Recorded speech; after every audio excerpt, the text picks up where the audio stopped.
After a fight, they get together and do a shot of whiskey.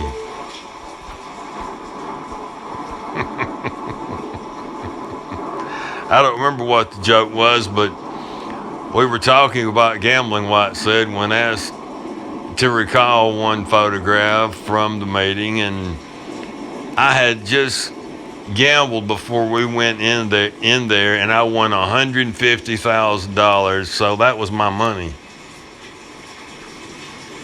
It's a picture of whatever of Conor McGregor holding the $150,000 cash.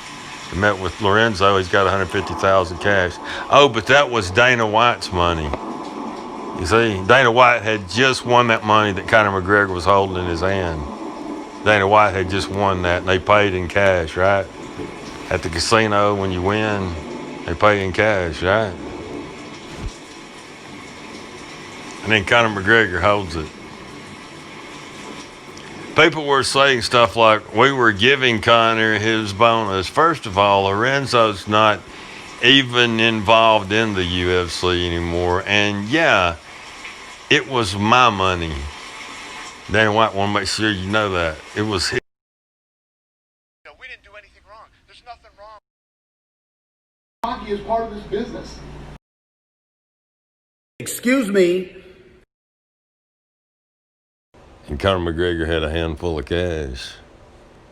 So what's the likelihood that that judge that scored 247 had Jones had that 49-46 score? What's the likelihood that judge had a handful of cash after 247? We got no problem doing that. It's not illegal to fix and choreograph fights. No, we didn't do anything wrong. There's nothing wrong. People were saying stuff like, we were giving Conor his bonus. First of all, Lorenzo's not even involved in the UFC anymore, and yet it was my money. Lorenzo's not involved in the UFC anymore. Dana White wants you to know that. So this was nothing inappropriate at all, this meeting.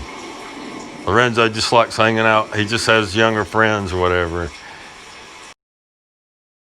I'm not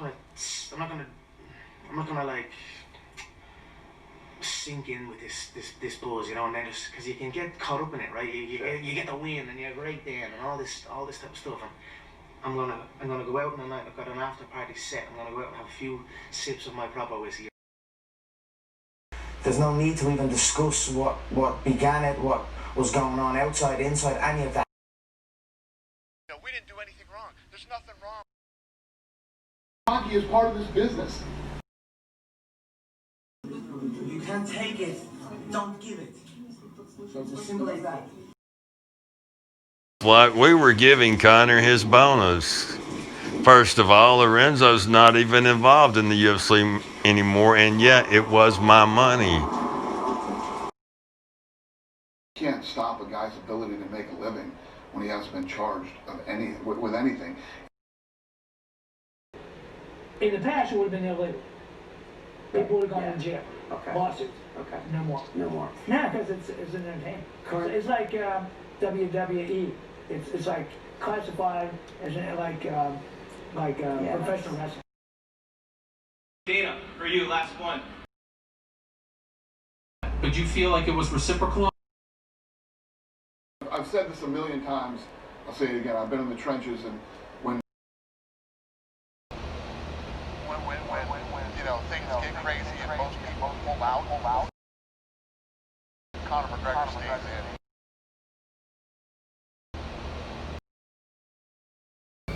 Fuck you, Conor McGregor!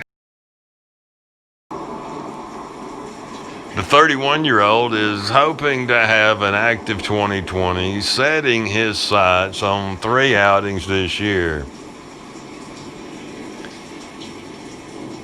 Conor McGregor, he'll say shit. He wants that BMF bad motherfucker belt. No, he wants the gold. All this kind of shit. Dana White, oh yeah, talk all that shit. Then Dana White say, UFC's never considered making the fight with Conor McGregor versus Jorge Masvidal. The UFC's we've never considered making the fight with Conor McGregor versus Kamaru Usman. Dana White said Kamaru Usman's going to fight Jorge Masvidal. So that solves that for Dana White. So that gets Conor McGregor out of that shit talk. Justin Gaethje was ranked 4 and Conor McGregor was ranked 3. Dana White moved the rankings. He moved Justin Gaethje to rank 3 and Conor McGregor to 4. Now he's moved them back. Now he's changed the rankings. After Conor McGregor beat Cerrone, someone Justin Gaethje just beat, he changed the rankings again.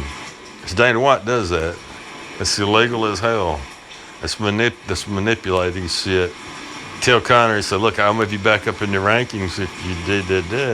You see, it's bullshit, so they go meet with Lorenzo and they move him up in the ranking. Whatever. You see, it's dirty shit, crooked shit. Nasty as hell. The former 2-division champion is hoping to perform a quick turnaround, so much so he's planning to stay in shape. Okay, Justin Gaethje is staying in shape to fight it in case something happens to Khabib or Tony Ferguson. Justin Gaethje staying in shape to fight, to step in. Conor McGregor staying in shape to step in. Conor McGregor's scared of Justin Gaethje. He's scared of Justin Gaethje. If Conor McGregor wanted to fight Khabib Nurmagomedov, he would fight Justin Gaethje. Believe me, I've said this a million times. I'll say it again. I've been in the trenches, and when we're standing in the living room and fights pull out, Conor McGregor will fight anybody. Wait, I'll say it my way. Fuck you, cunty McGregor. We're working now to aid the Australian fighters also and the first responders out there. Fuck you, Conor McGregor.